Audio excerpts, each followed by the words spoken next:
What if the rituals hidden beneath the Great Pyramid were not merely ancient myths, but part of a timeless system of psychological transformation still relevant today? Manly P. Hall believed true initiation was not symbolic fantasy. It was the death of the lower self, followed by a kind of solar rebirth of consciousness.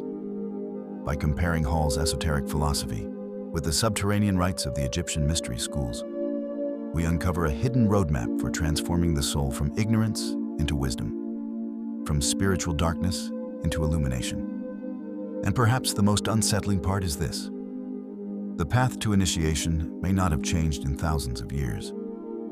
In 1928, Manly P. Hall published The Secret Teachings of All Ages, one of the most influential occult works of the modern era. Hall attempted to synthesize the hidden philosophies of alchemy, hermeticism, Rosicrucianism, Pythagoreanism, Kabbalah, and ancient mystery traditions into a single symbolic framework. But among all these traditions, Hall repeatedly returned to Egypt. To Hall, the Egyptian mystery schools were not primitive superstition. They were the fountainhead of Western esoteric philosophy itself. He believed ancient initiates encoded psychological and spiritual truths into architecture, myth, symbolism, and ritual in order to preserve sacred knowledge through time. The pyramids were not merely monuments. They were initiatory machines. And beneath the visible temples and stone structures existed something far more unsettling. Subterranean chambers where initiates underwent trials designed to psychologically dismantle the ordinary self. Ancient accounts describe initiates descending beneath the earth into dark tunnels and chambers beneath the Giza Plateau. Isolation, sensory deprivation, fear, silence, symbolic death. These were all part of the process. The initiate was forced into confrontation with the unknown. But esoterically, this descent represented something deeper than physical testing. It symbolized entry into the Duat, the Egyptian underworld. The Duat was not simply a place of death. It was a symbolic landscape of transformation where the soul confronted illusion, fear, judgment, and fragmentation before reaching spiritual illumination. Manly P. Hall interpreted these ancient rites psychologically. To Hall, the underworld mirrored the subconscious mind itself, a labyrinth of hidden drives, fears, desires, and unconscious patterns buried beneath ordinary awareness. The initiate entering the darkness beneath the pyramid was symbolically entering the hidden regions of the self. And this is why the rituals were so intense.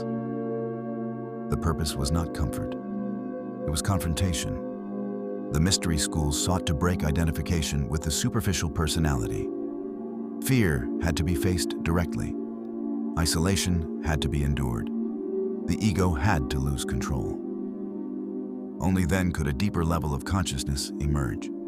This idea appears repeatedly throughout Hall's philosophy. True initiation requires symbolic death. Not physical death, but the destruction of the lower self built entirely around fear, vanity, attachment, and illusion. This is where Hall's interpretation of the Great Pyramid becomes especially fascinating. Hall argued that the king's chamber may not have functioned as a tomb at all. Instead, he believed it served as an initiatory chamber where advanced candidates underwent profound, altered states of consciousness. At the center of the chamber sits the granite sarcophagus. But according to Hall and many esoteric interpretations, the initiate did not enter the sarcophagus as a corpse. They entered it alive. The sarcophagus symbolized death to the old identity. Within the darkness of the chamber, the initiate would undergo a ritualized psychological death followed by symbolic rebirth. Some traditions even claim the initiate experienced forms of out-of-body consciousness or visionary states intended to reveal the immortality of the soul. Whether literal or symbolic, the meaning remains powerful. The initiate had to lose the old self before awakening the higher one. This process mirrors the ancient alchemical formula of turning lead into gold. But spiritually, the lead was ignorance, ego, unconsciousness, and attachment to material identity. The gold was illumination, solar consciousness, awakened perception. This is why solar symbolism appears constantly throughout Egyptian spirituality. Ra, the solar deity, represented not merely the physical sun, but awakened divine consciousness, illuminating the darkness of the soul. Hall connected this directly to hermetic and alchemical traditions. The inner sun had to rise within the initiate. The fragmented personality had to become integrated and ordered around higher awareness rather than instinct and fear.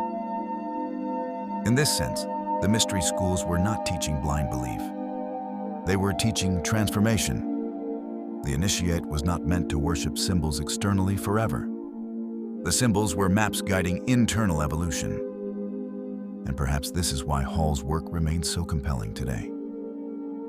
Modern society suffers from a profound crisis of meaning. Constant distraction, digital overstimulation, fragmented identity, anxiety, and psychological exhaustion leave many people spiritually disoriented.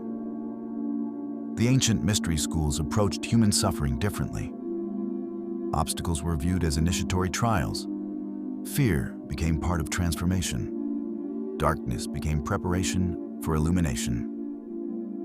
The great work of alchemy was ultimately the refinement of consciousness itself.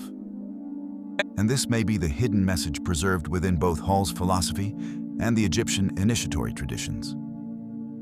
That true awakening requires descent before ascent. The individual must confront the hidden regions of the self before achieving clarity. The ego must undergo symbolic death before higher consciousness can emerge. And perhaps every major hardship in life functions as its own mystery school initiation. Every period of isolation, every confrontation with fear, every collapse of identity, every descent into uncertainty. The question is whether the individual emerges fragmented by the darkness or transformed through it. Because according to both the ancient initiates and Manly P. Hall, the goal was never merely survival. It was transmutation. The transformation of consciousness itself into something more ordered, illuminated, and whole. The lead of ignorance becoming the gold of wisdom. The darkness of the underworld becoming the birthplace of the inner sun. If you enjoyed the video, please like, subscribe, and have a wonderful day.